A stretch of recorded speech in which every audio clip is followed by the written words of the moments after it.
नाशिकच्या तहसील कार्यालयात संध्याकाळी अचानक सीलिंग फॅन कोसळल्यामुळे एक कर्मचारी जखमी झालाय। फॅन कोसळतानाची घटना तहसील कार्यालयातल्या सीसीटीव्ही कॅमेऱ्यात कैद झाली आहे। फॅन पडल्यामुळे सेतू सहाय्यक पदावरती काम करणारे आडगावकर हे जखमी झालेत। त्यामुळे तुम्ही देखील तुमच्या घरातले सीलिंग फॅन हे सुस्थितीत आहेत की नाहीत याची वेळोवेळी खातरजमा करत जा, कारण जर तुमच्या घरातल्या फॅनची अवस्था नाशिक तहसील कार्यालयातल्या फॅनसारखी असेल तर तो देखील कधीही कोसळू शकतो।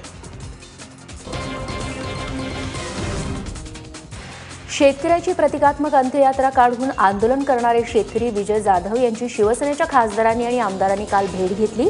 विजय जाधव हे विधान भवनाच्या गेट बाहेर आंदोलन करणार असल्यामुळे मध्यरात्रीच त्यांना मरीन ड्राईव्ह पोलिसांनी ताब्यात घेतलं होतं। मात्र सुटकेनंतर विजय जाधवांनी आझाद मैदानात पुन्हा आंदोलन सुरू केलंय। यावेळी शिवसेनेचे खासदार अरविंद सावंत आणि आमदार अजय चौधरी यांनी विजय जाधवांची भेट घेतली। आपल्या व्यथा मांडण्यासाठी आलेल्या शेतकऱ्यांना भेटायला सरकारकडे का वेळ नाही असा सवाल उपस्थित करत शिवसेना नेत्यांनी भाजपवरती टीका केली आहे। प्रत्येक गरजेसाठी शेती विकायला लागत आहे। राहिलेली शेती सुद्धा उद्या राहील का नाही याची गॅरंटी नाही।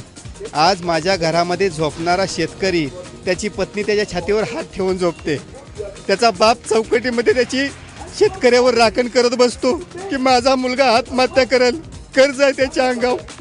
ही अवस्था, ही भयव अवस्था आज माझ्या शेतकऱ्याच्या घरी झालेली आहे। शेतकऱ्याच्या पायात काटा टोचला कुठे तर मंत्र्याच्या 6व्या मजल्यावर बसलेल्या मंत्र्यांच्या डोळ्यात टचकन पाणी आलं पाहिजे असं संवेदनाशील सरकार मला हवं। ती संवेदना आहे की राहिली की नाही।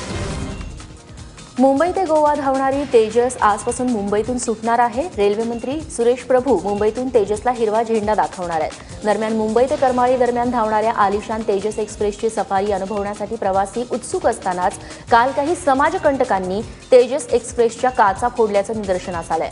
रेल्वे फॅक्टरीतून तेजस एक्सप्रेस दिल्ली रेल्वे स्टेशनावरती दाखल झाली तेव्हा तिच्या काही काचा फुटल्याचं आढळून आलं। तर कविवर्य केशवसुतांच्या तुतारी या कवितेतला 100 वर्ष पूर्ण झाल्यानं त्या नावानं नामांतर झालेली राज्यराणी एक्सप्रेस आजपासून तुतारी या नावानं धावणार आहे।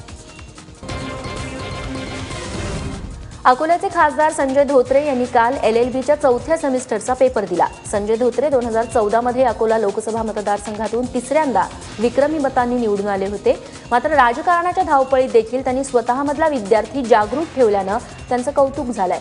सर्वसामान्य लोकांच्या अनेक समस्या कायद्याच्या कचाट्यात अडकलेल्या असतात, त्यामुळेच आपण कायद्याचं शिक्षण पूर्ण करत असल्याचं यावेळी संजय धोत्रे यांनी सांगितलं।